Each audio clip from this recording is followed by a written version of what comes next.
Antes tengo al doctor Guy de la Rosa, infectólogo panameño, radicado en los Estados Unidos. Guy, bienvenido a Panamá. Buenos días, Fernando. Buenos días, ingeniero Blandón. Buenos días a la teleaudiencia. Buenos días, doctor. Guy, nueva data sobre el COVID en embarazadas. ¿Cuáles son las consecuencias para la madre y qué puede ocurrirle al feto? Y el feto, ¿qué consecuencias a largo plazo puede tener? Sí, esta es data que ha sido recientemente publicada, Fernando, y es muy importante porque realmente teníamos información limitada en cuanto a embarazadas, al pronóstico de las mismas y a la evolución clínica de las mismas. Y este es un análisis exhaustivo, Fernando. Esto fue publicado casualmente el viernes por el CDC, el Centro de Control de Infecciones de Estados Unidos.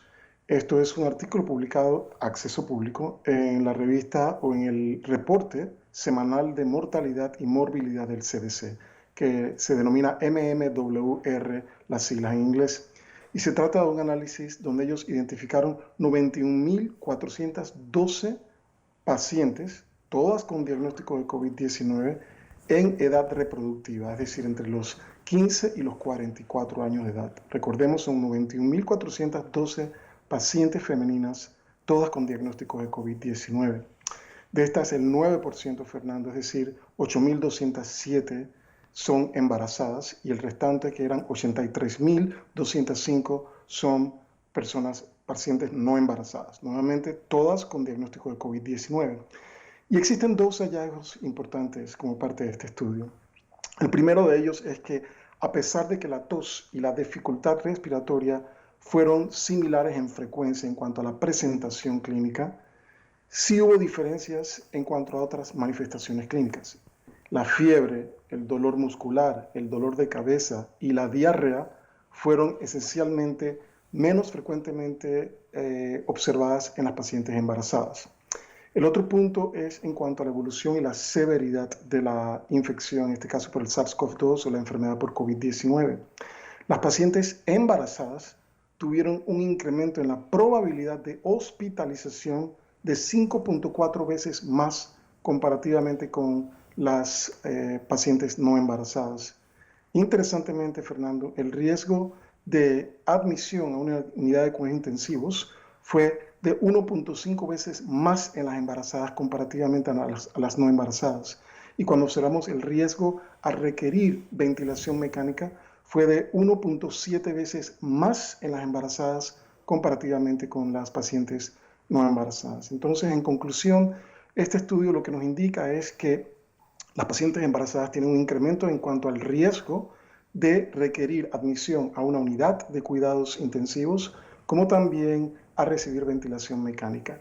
La data con respecto al incremento en la frecuencia o en la probabilidad, mejor dicho, de ser hospitalizadas, tenemos que verla con un tanto de cautela.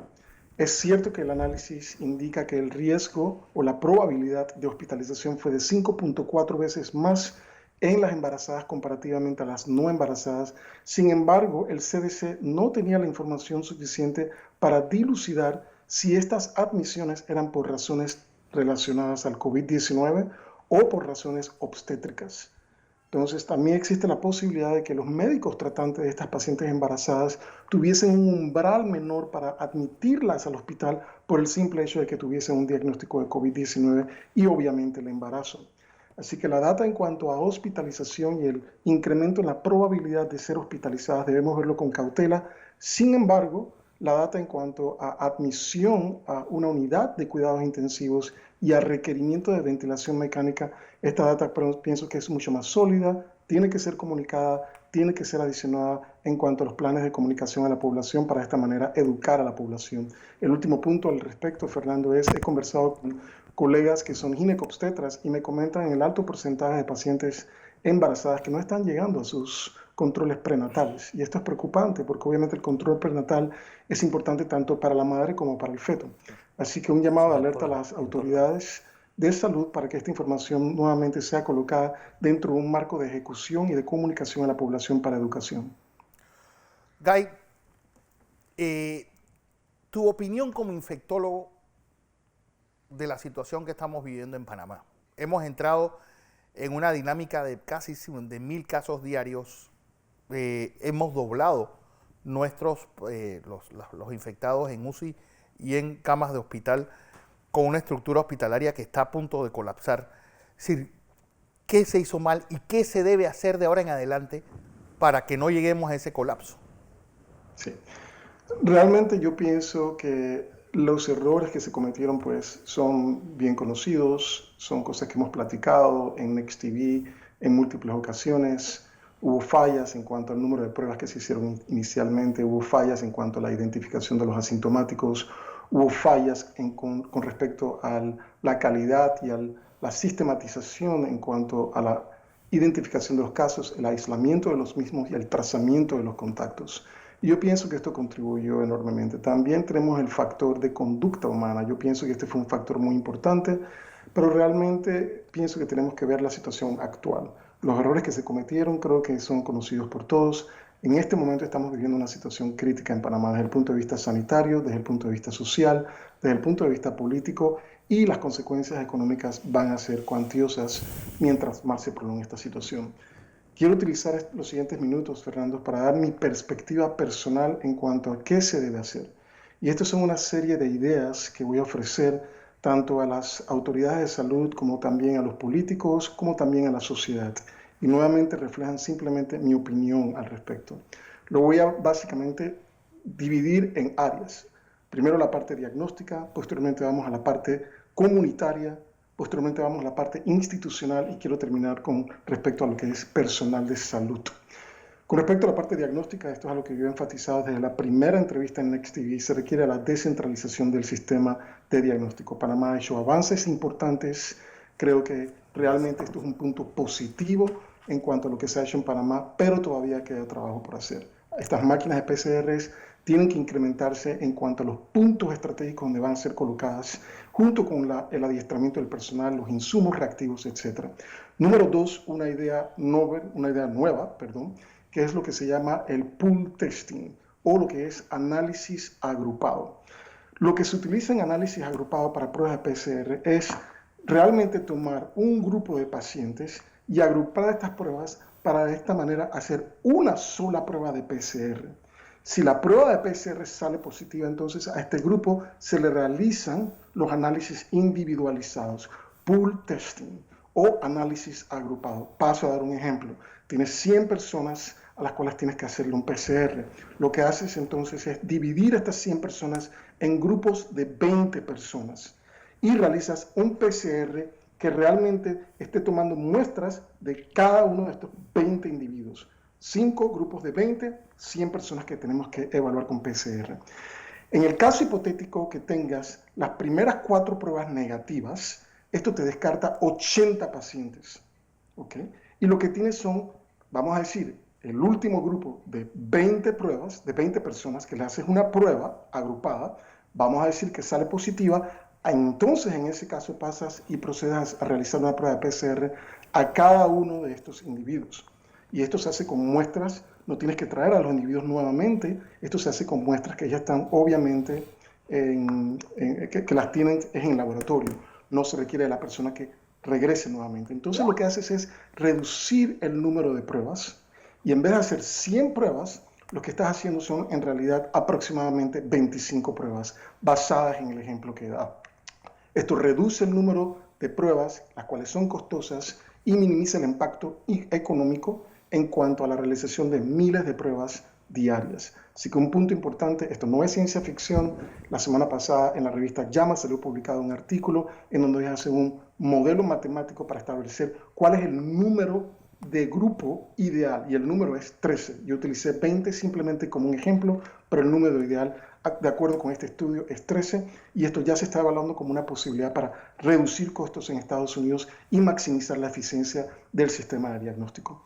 A nivel comunitario, muy importante, se tiene que establecer un programa de concientización de la población, la cual tiene que estar enfocada en la clásica triada, que siempre hablamos: lavado de manos, distanciamiento social y uso de mascarillas a nivel universal. Radio, prensa, televisión, vallas publicitarias y redes sociales. Converso con colegas y la población realmente no ha sido educada. La población no conoce la diferencia entre un fumite versus lo que es un aerosol versus lo que es una gotita de saliva. Y esto es importante comunicarlo sin tecnicismos para que la población entienda la razón fundamental por la que se requiere la aplicación de esta clásica triada de mitigación. Pienso que existe un gran vacío en cuanto al nivel educativo con respecto a COVID-19 en la población, y esto es imperativo que las autoridades empiecen a establecer programas de educación y concientización utilizando todos los medios de comunicación habidos y por haber. Número 2, tenemos que identificar líderes comunitarios, personas que sean líderes en su comunidad para fomentar el uso de esta triada, la aplicación, la ejecución de la triada, particularmente en aquellas comunidades que han sido mayormente afectadas por COVID-19. Número 3, el gobierno tiene que establecer un plan continuo para proporcionar mascarillas quirúrgicas y, ¿por qué no?, gel alcoholado y jabón. Y suena como algo realmente básico, Fernando, pero el poder adquisitivo de la clase pobre se ha visto minimizado por el simple impacto del COVID-19. Aquí estamos hablando de un número plural de personas que carecen de la capacidad de poder comprar este tipo de cosas. Así que creo que es parte de la responsabilidad del gobierno nacional de establecer un programa para dar estas mascarillas quirúrgicas, gel alcoholado a la población necesitada, y que esto debe ser de manera continua. Número 4, se tiene que incrementar el apoyo financiero a las familias de escasos recursos. Yo creo que esto es algo que es sin discusión alguna, lo que se le está dando hoy en día es insuficiente.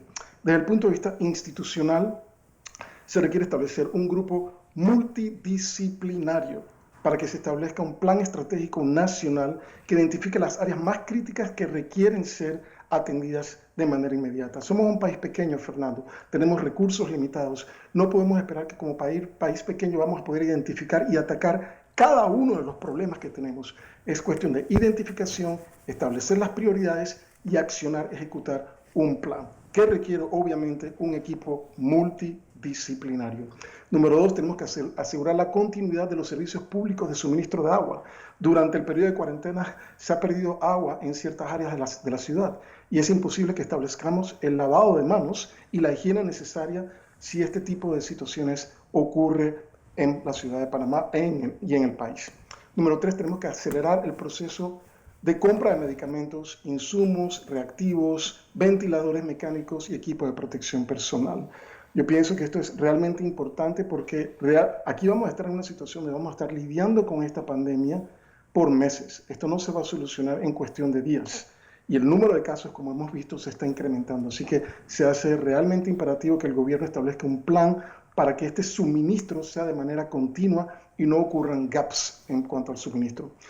Número 4, tenemos que implementar, en mi opinión, un programa de autorización de emergencia para uso de medicamentos. Esto de realmente utilizar el proceso común y corriente para obtener registro sanitario realmente no va acorde con la velocidad con la que esta epidemia se está comportando. Así que en Estados Unidos la FDA lo aplicó como la aprobación para uso de emergencia. Esto facilita que estos medicamentos sean introducidos. Vamos a ver medicamentos que realmente van a cambiar la historia natural de la enfermedad, que serán aprobados en corto tiempo. La data ya está saliendo y está siendo publicada. Así que se requiere que Panamá no solamente establezca estas órdenes de compras tempranas, sino que toda la burocracia administrativa para el proceso de obtención de un registro público sea eliminado.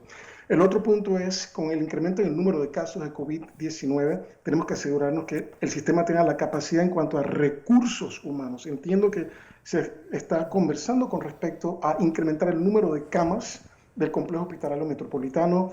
Incluso se habla acerca de hacerlo un hospital de COVID-19. Esto es parte de la discusión, entiendo. Sin embargo, de nada sirve tener las camas si no tenemos el personal médico, el personal de enfermería, el personal de laboratorio suficiente para poder dar utilización a estas camas. Así que contratación de médicos generales, médicos especialistas, de manera que podamos dar los servicios médicos una vez que tengamos ese incremento de camas a nivel hospitalario. Un punto más con respecto a lo que es a nivel institucional, y esto suena realmente lógico, pero tenemos que evitar, igualmente sonaba lógico lo que era el aplanamiento de la curva y evitar el colapso del sistema de salud, y miren la situación en la que estamos. Así que lo voy a decir porque a pesar que suena lógico, debemos evitar que esta situación ocurra. Oxígeno es absolutamente crítico para el manejo de todo paciente con afección respiratoria, particularmente aquellos que tienen afección respiratoria significativa que requieren hospitalización. El oxígeno realmente no es caro producirlo, se utilizan lo que son los concentradores de oxígeno. La OMS, en un comunicado la semana pasada, estima que se requerirán 620.000 metros cúbicos de oxígeno por día, lo que equivale a 88.000 cilindros grandes de oxígeno por día. Y esto es a nivel mundial. Recientemente la Organización Mundial de la Salud tomó básicamente o compró 14.000 concentradores de oxígeno. Y estos van a ser distribuidos a 120 países. Así que Panamá tiene que hacer todo lo posible para asegurar que algunos de estos concentradores de oxígeno lleguen a nuestro país. Incluso la Organización Mundial de la Salud ya está en el periodo de compra de 170.000 concentradores de oxígeno. Y esto es un costo de aproximadamente $100 millones. Así que tenemos que asegurar la producción local de oxígeno y obviamente tenemos que asegurarnos que algunos de estos concentradores de oxígeno que ya la Organización Mundial de la Salud ha adquirido lleguen a nuestro país. Finalmente, con respecto a lo que es personal de salud, la protección del personal de salud, y esto es médicos, enfermeros y enfermeras, laboratoristas, flebotomistas, tecnólogos, radiografías, etcétera, etcétera. Todo esto es un grupo de personas que van a estar expuestas constantemente y están expuestas constantemente al COVID-19. Así que la protección del personal médico se hace absolutamente imperativo porque lo que tenemos por delante, Fernando Ingeniero Blandón, son no semanas, sino meses de guerra contra el coronavirus. No podemos darnos el lujo de perder nuestros médicos, nuestras enfermeras, nuestro personal de salud, que es la primera y única línea de defensa que tenemos. Y finalmente se tiene que establecer un protocolo en donde el personal de salud sea evaluado con PCRs de manera rutinaria. Tenemos que identificar a aquellos médicos que están asintomáticos y sacarlos nuevamente de lo que es el cuidado médico, la atención médica, por un periodo de cuarentena para que entonces puedan ser reintegrados. Pero lo que tenemos que comprender aquí es que la exposición va a ser constante. Así que el personal de salud va a estar expuesto de manera constante a lo largo del tiempo. Debemos protegerlos y debemos testearlos con regularidad para nuevamente identificar a aquellos que desafortunadamente van a caer infectados y algunos desarrollarán enfermedad sintomática. Y estos serían mis puntos, Fernando. Obviamente son diferentes áreas, las he tratado de colocar de una manera sucinta, de una manera directa, y nuevamente es el aporte que quiero hacer a Panamá, es el aporte que quiero hacer nuevamente a nuestra clase política, a nuestras comunidades y a la población en general. José. Doctor, he escuchado con detenimiento todos sus planteamientos, que me parece un aporte importante en este momento en el que nosotros tenemos que hacer ajustes estratégicos a lo que estamos haciendo. Haciendo más de lo mismo, no resolvemos esto. Pero yo le quería pedir la siguiente explicación. Nosotros en Panamá, estoy hablando ahora de nuestro país nada más, tengo la impresión de que no tenemos una comprensión de la dinámica de este virus. No lo estamos entendiendo. Esto no es un virus cualquiera, este es un virus que tiene una característica, cómo afecta, cómo se expande, a quién afecta, a quién no, cómo responde nuestro sistema inmunológico a él, etc. ¿No será esto, esta falta de comprensión de la dinámica del adversario, lo que nos hace a nosotros no aplicar la estrategia correcta? Sí, pienso que es parte del problema, ingeniero. Pienso que existe un grupo plural en la sociedad que realmente desconoce las características de este virus, su transmisibilidad, factores de riesgo, como cuando hablamos de, por ejemplo, aerosoles, cuando hablamos de gotitas. ¿Qué significa esto? ¿Qué significa esto con respecto al contagio? ¿Qué significa ser asintomático? ¿Qué significa ser asintomático y poder transmitir la infección a otros? Cuando hablamos de la parte clínica, realmente son términos técnicos, pero todo esto puede ser traducido de una manera práctica para que la población lo entienda. Yo pienso que a nivel político, a nivel de sociedad, a nivel de comunidad, existen ciertos gaps, lo que yo llamo gaps, ciertas áreas que demuestran la carencia del conocimiento. Obviamente este es un virus relativamente nuevo, hemos aprendido muchísimo acerca del virus, así que yo pienso que hoy en día sí estamos en capacidad para poder atacar este virus de una manera adecuada. Sin embargo, se requiere de la educación, tanto de los políticos como también de la sociedad, de la comunidad y a nivel individual. Así que estoy de acuerdo con usted, estoy de acuerdo con su planteamiento. Por eso es que dentro de los puntos que traje a colación hace unos minutos atrás, enfaticé lo importante de tener un sistema de concientización y un sistema y una política básicamente de educación a la población, utilizando todos los medios posibles. Y esto se puede hacer. Panamá tiene un historial en cuanto a todo esto de lo que es educación de la población realmente positivo. Y el ejemplo que he dado anteriormente en Next TV, lo vuelvo a repetir nuevamente, son las campañas que se realizaron con respecto a VIH. Creo que las campañas que se realizaron en Panamá con respecto a VIH son realmente excelentes, fueron y siguen siendo exitosas. Yo creo que se ha creado la plataforma para de esta manera utilizar esa experiencia que tenemos en cuanto a comunicación de información práctica, sencilla, pragmática a la población y obviamente también a nuestra clase política, porque si los políticos realmente no comprenden esto, lo que va a suceder es que la aplicación y la ejecución de todos estos planes se va a ver afectada. Así que esto es a nivel de sociedad. Quiero también enfatizar el concepto que usted habló inicialmente, ingeniero, acerca de unidad.